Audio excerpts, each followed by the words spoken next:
Yo recuerdo a Manuel Marulanda en una entrevista que le hicieron, creo que era de Televisión Suiza, donde él decía, le preguntaban, ¿ustedes por qué luchan? Nosotros decíamos, nosotros luchamos por la toma del poder y la construcción del socialismo. La FARC de hoy, las que ustedes como comandantes llevan adelante y representan, ¿siguen pensando de esta misma manera? De igual forma, sí. Estamos nosotros tratando de avanzar a un estadio que nos permita seguir desarrollando esa lucha en condiciones mejores. Pero nuestro propósito es el socialismo. De eso no debe caber ni la menor duda en nadie, porque sabemos que ese es el sistema que nos va a dar verdadera democracia, justicia social, nos va a dar una paz estable y duradera, y nos va a dar soberanía y sobre todo dignidad, porque el socialismo es humanidad. Nosotros desconocemos plenamente el marco jurídico y la justicia transicional que el gobierno colombiano ha tratado de sacar adelante ante las Cortes y ante el mismo Congreso de la República. Nosotros decimos que se está violando de esta manera el Acuerdo General de La Habana, que ha colocado a las dos partes en un mismo plano de igualdad. Ahora nos dicen que es imposible en estos tiempos evadir, digamos, a la Corte Penal Internacional, y la presentan como un superpoder que lo arropa todo en el mundo. Pero es que la Corte Penal Internacional no conoce el conflicto colombiano, no sabe qué es Latinoamérica, qué somos los latinoamericanos. Los militares que están ahí frente a nosotros, General Mora Rangel, el General Naranjo, le hemos dicho con relación a este asunto que para las FARC este tema de los máximos responsables trasciende las comandancias de las distintas fuerzas y toca directamente el Palacio de Nariño, que es donde están los determinadores, los autores detrás del autor. Nos parece que eso hay que analizarlo bien. Están los partidos, los presidentes, los ministros como responsables máximos, los partidos políticos, los terratenientes. Bueno, hay múltiples responsables. Los responsables no son solamente los actores armados, hay actores responsables no armados. Y como dijo hace poco el expresidente César Gaviria Trujillo, tienen que responder también, ¿no? Tienen que responder. Y para que ocurra un cese judicial definitivo, que es necesario que los jefes guerrilleros paguen cárcel, ¿no? Vayan a la cárcel. Pero no nos mencionan para nada a los responsables desde el Estado. ¿Dónde están los presidentes? Lo importante de lo que ha dicho César Gaviria recientemente en Colombia es que las responsabilidades son colectivas, y nosotros decimos, ya lo ha reconocido el propio presidente, que el Estado es responsable por acción o por omisión, pero nosotros vamos más allá y decimos que el Estado es la máxima instancia de imputación. Entonces, por lo tanto, es el máximo responsable. A la hora de buscar una salida tenemos que analizar todas estas cosas. En otras palabras, el expresidente César Gaviria está diciendo o todos en la cama o todos en el suelo. Nosotros decimos, para los guerrilleros, cero cárcel. Cero cárcel, porque nosotros no hemos venido aquí a que nos metan presos, lo reitero. Miembro del Comité Central del Partido Comunista de Colombia, Manuel Marulanda Vélez se convirtió en el enemigo público número 1 del gobierno. Orden del día para hoy, domingo 19 de septiembre de 1965, para la Asamblea General del Destacamento S. Primero, informe sobre unificación a cargo de Manuel Marulanda Vélez. Segundo, hacia un solo Estado Mayor del Bloque Sur a cargo del camarada Ciro Trujillo. Tercero, sobre la propaganda del enemigo, la corrupción del sistema y las perspectivas del movimiento revolucionario a cargo del camarada Jacobo Arenas. Camarada, todos ustedes habrán leído la última hoja de propaganda que lanzó la aviación del gobierno. Esta propaganda, en síntesis, nos quiere significar que el glorioso Comité Central de nuestro partido nos ha abandonado en esta justa lucha en que nosotros estamos empeñados por el derrocamiento del régimen y por la instauración en Colombia de un gobierno popular de liberación nacional. Mas no es así, como la propaganda reaccionaria del gobierno, como la propaganda negra de los mandos militares lo dice en sus hojas. No, el Comité Central de nuestro partido nos está acompañando y no solo nos acompaña, sino que dirige la acción heroica de los combatientes de la resistencia. Desde el punto de vista militar guerrillero, actualmente en la región, como el movimiento es un movimiento de autodefensa, ese movimiento de defensa inmediatamente entre las fuerzas militares a la región se convierte en movimiento guerrillero, que aplicará la táctica y la estrategia más combativa contra las fuerzas militares del Frente Nacional. Ya hoy en día contamos con 27 frentes, más unas varias compañías que están desplegadas en otras áreas que en una situación determinada pueden convertirse en frentes también. Entonces nosotros hemos ido tomando en todo el territorio nacional, digamos, posiciones estratégicas. Esas para nosotros son posiciones estratégicas a lo largo del país ya. Y es así como se puede decir que en estos últimos tiempos el movimiento guerrillero se ha desarrollado bastante. Pues nosotros tenemos calculado que nosotros podríamos llegar en una primera etapa, que sería lo que nosotros llamamos la primera ofensiva, que está dentro de algunos diseños. Podríamos hacer esa primera ofensiva con 30 o 40 mil hombres para tomarnos una parte del territorio nacional y convertirnos en gobierno provisional. Y la segunda ofensiva aproximadamente está calculada que tendrían que ser unos 100.000 hombres. 100.000 hombres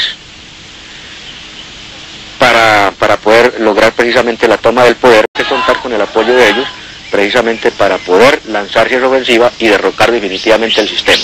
Entonces, para nosotros en este momento es válido precisamente continuar creciendo y desarrollando el movimiento guerrillero, hasta crear todas aquellas condiciones que necesitamos nosotros, logísticas, de mando, especialidades diversas, y cuando estén dadas esas condiciones comenzaremos a dar pasos hacia acercarnos a los centros urbanos para librar las batallas finales por la toma del poder. ¡Fuera Gritos de Colombia! En 1983, los diferentes grupos guerrilleros, opuestos entre sí por minucias ideológicas, deciden olvidar las diferencias y unir sus capacidades militares con el objetivo de combatir coordinadamente el enemigo común, el Estado colombiano.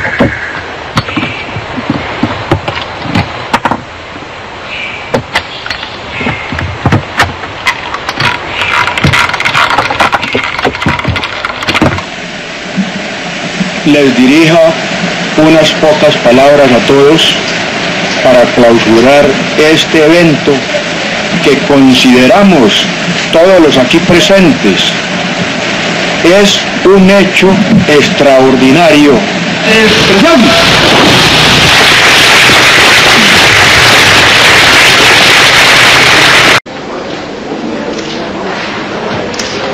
En un clima de caos político y social, el presidente Belisario Betancur reduce la represión militar en 1984 e impone un programa de paz, ofreciendo apertura política a las guerrillas para que expongan libremente sus reivindicaciones. Del diálogo con las guerrillas nace un nuevo partido político en Colombia, surgido de las FARC pero abierto a todas las corrientes políticas, la Unión Patriótica. El gobierno de Belisario Betancur aprobó la propuesta y el 28 de marzo en la Uribe Meta se firmaron los acuerdos. Los guerrilleros de las FARC se comprometieron a terminar los combates si el ejército hacía lo mismo. Además, los guerrilleros pedían reformas y cambios sociales para que al fin en Colombia hubiera paz sin hambre.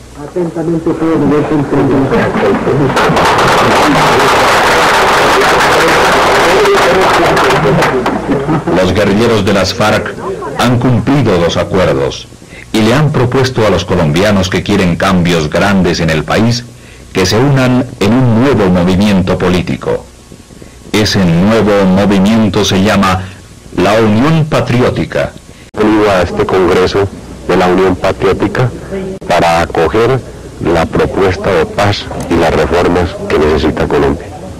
Hemos venido a este Congreso para expresar el entusiasmo que tiene la gente del norte y de los territorios nacionales y llanos orientales, porque entendemos que este movimiento político democrático recoge las más profundas y grandes aspiraciones del pueblo colombiano. Mi nombre es Julián Conrado David, vine en representación del 19º Frente de las FARC José Prudencio Padilla, que opera en la Sierra Nevada de Santa Marta, al primer Congreso Nacional de la Unión Patriótica para impulsar la lucha por las reformas políticas y sociales para que en este país pueda haber paz. Mi nombre es Orlando López García, vengo en representación del Guaviare, puerta de entrada a esa Colombia exótica, desconocida y olvidada que constituyen los territorios nacionales. Hemos venido al primer Congreso Nacional de la Unión Patriótica a plantear nuestras necesidades y a decir esencialmente que necesitamos paz con pan. Invito a todo el pueblo colombiano que se una a la Unión Patriótica y a los 20 puntos de esta plataforma de lucha. Estamos integrados a todo este trabajo de Unión Patriótica, estamos haciendo hasta lo imposible, todos los compañeros y las compañeras de las FARC, para ayudar en todas las veredas, en los municipios, departamentos y a nivel nacional en el trabajo de Unión Patriótica. Para nosotros es muy significativo el hecho de haber logrado el surgimiento de un nuevo movimiento político en este país antes no conocido, hasta ahora. Para nosotros tiene un significado grande. Que en este país entonces tenemos ganaderos que financian los contramilitares, los que llamaron los paramilitares más antes, ¿cierto? Con otros nombres y con muchos nombres. Tenemos agricultores, tenemos industriales, gentes que voluntariamente le pasan cientos de millones de pesos al ejército para contribuir con ellos para la lucha contra el movimiento revolucionario. Esas gentes las llamamos nosotros al orden. Bueno, pero si usted está dando plata ya para la guerra, ¿por qué no nos da una cotica a nosotros? Y como no nos las da por las buenas, entonces venga para acá, háganos el favor y nos cancela aquí unos billeticos, porque entonces si usted está dando para los unos, entonces está de parte allá, háganos el favor y nos da a nosotros también. No sé por qué cargan el lado de la fruta.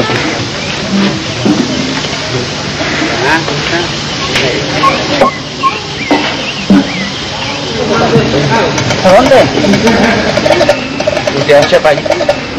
A los inversionistas internacionales les hemos dicho, aquí se puede venir a invertir, pero como el Estado no tiene cómo garantizarles la defensa de sus intereses, háganos el favor y nos pagan a nosotros al 10% de su producido, de su utilidad, y no les golpeamos sus intereses. Si no hacen eso, los golpeamos también.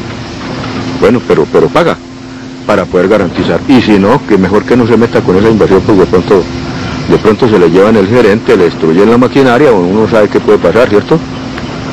Entonces para los inversionistas también les va a tocar su parte. Entonces, y como ya se comienza a saber que no es garantía del Estado, entonces los inversionistas van a tener que llegar a hablar con nosotros. Bueno, nosotros queremos invertir aquí, por decir algo, 100 millones de dólares. Bueno, invierta los 100 millones de dólares. Háganos el favor y nos pase el plan de cómo va a ser la inversión, cuánto empleo va a dar, para dónde va eso, cuánto empleo va a dar, y de las utilidades nos deja el 10%. Liquidamos cada año también, como especie de otro gobierno por el otro lado. Es que nos estamos volviendo gobierno ya.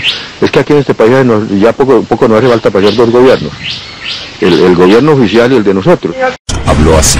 Hay muchas personas que se preguntan hoy en día de qué manera se financian los grupos guerrilleros como el suyo. ¿Sí? Sobre ese asunto, ¿qué le puede usted contar a la gente? No, yo le puedo contar a la gente que nosotros nos financiamos por medio de los aportes de los campesinos, de obreros, de estudiantes, de ganaderos, de algunos ricos, de profesionales. Entonces el aporte que le hacen las masas al movimiento guerrillero permite su sostenimiento. No utilizamos ningún otro medio. Sí, eso le iba a preguntar, porque mucha gente cree que esos aportes vienen o los produce, por ejemplo, el secuestro, la extorsión y cosas de este estilo. No, nosotros antes condenamos el secuestro y la extorsión.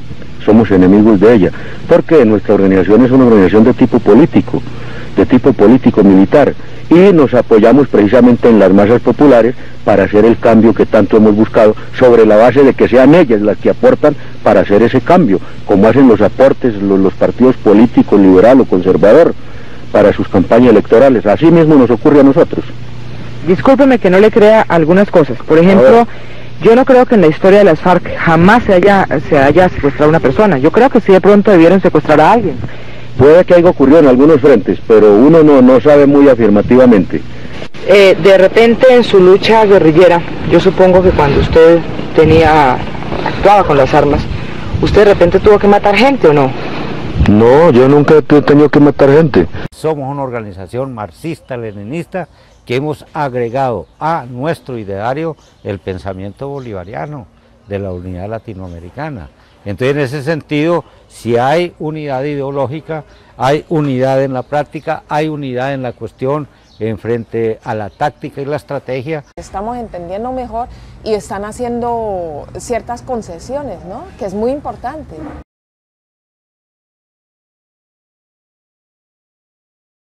Nosotros tenemos una gran admiración por Pepe. Pepe es un paradigma en Latinoamérica y es algo muy interesante porque pese a la edad de Pepe, en la juventud colombiana ha despertado un sentimiento de cariño y de admiración muy grande.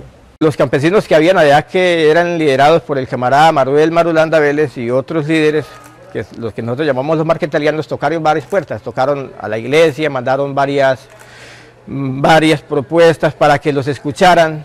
Como no fueron escuchadas estas voces, entonces se desencadenó esa violencia contra esos campesinos, y esos campesinos se organizaron y a partir de ahí dan el paso a movimiento guerrillero, ya con un programa y con una visión ya de una sociedad totalmente diferente, y es cuando nosotros surgimos como FARC y ya con miras a tomarnos el poder. Nosotros no somos los guerreristas que plantean, nosotros no somos los desalmados que muestran, ¿no? Mucho menos somos los narcotraficantes. Nos tocó tomar las armas, pero estamos desarrollando un proyecto político en beneficio, decimos, por y para el pueblo colombiano. Es decir, no son los campesinos colombianos y mucho menos son las FARC, que es una organización fundamentalmente política cuyo objetivo es garantizar las condiciones por la vía que se nos deje para permitir que Colombia progrese, que Colombia avance, que se imponga en Colombia la justicia social. Es decir, no son las FARC una organización narcotraficante, ni mucho menos son la organización responsable del narcotráfico. Las dictaduras, todas las dictaduras sumadas en América Latina, las víctimas que produjeron no son ni siquiera el 10% de las víctimas que permanentemente produce el régimen político colombiano en el ejercicio de la violencia. Nosotros no nos sentamos a planificar actos contra la población civil. Si fuera así, nosotros no teníamos ningún respaldo popular, pero en nuestras acciones militares sí, a veces con las armas no convencionales que yo les mencionaba, hemos causado algunos daños. Lo que ha pretendido el gobierno aquí es, y ha transmitido hacia la comunidad internacional, es justamente de que aparentemente aquí no hay sino unos solo victimarios. Como para ellos nos muestran a nosotros, a la FARC, como terroristas, como victimarios, como si fuéramos los únicos generadores de violencia en nuestro país. Y nosotros hemos dicho que es todo lo contrario. Primero porque en la FARC no ha existido como política jamás producir daño a la población. Propaganda como tal es un poder detrás de otro poder. La propaganda puede armar guerras, como puede suprimir guerras. Tiene un poder tan grande que nosotros a veces decimos que es más poderosa que un proyectil. En Ecuador el 30% de los medios está para las organizaciones populares, otro 30% en el sector privado y otro 30% en el sector estatal. A nosotros nos parece que pudiera hacerse algo semejante en Colombia, porque todo eso que usted me comenta ahora de cómo han logrado cambiar la mentalidad tiene que ver con el uso de los medios de comunicación para distorsionar la realidad de los acontecimientos en cada nación. Y entonces nosotros desarrollamos emisoras, ¿sí? Emisoras de onda corta, desarrollamos revistas a nivel de los frentes, a nivel de los bloques, a nivel del secretariado, para que circulen entre la gente. Hacemos audiovisuales, documentales, en fin, tratamos de informar.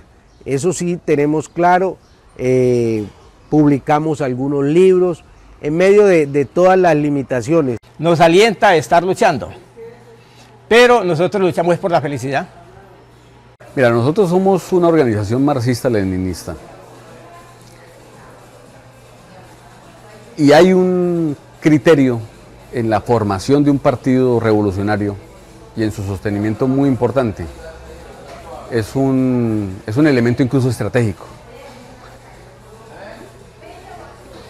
Lenin planteaba que sin recursos no hay partido y sin partido no hay revolución. Es decir, eso no es cualquier tema.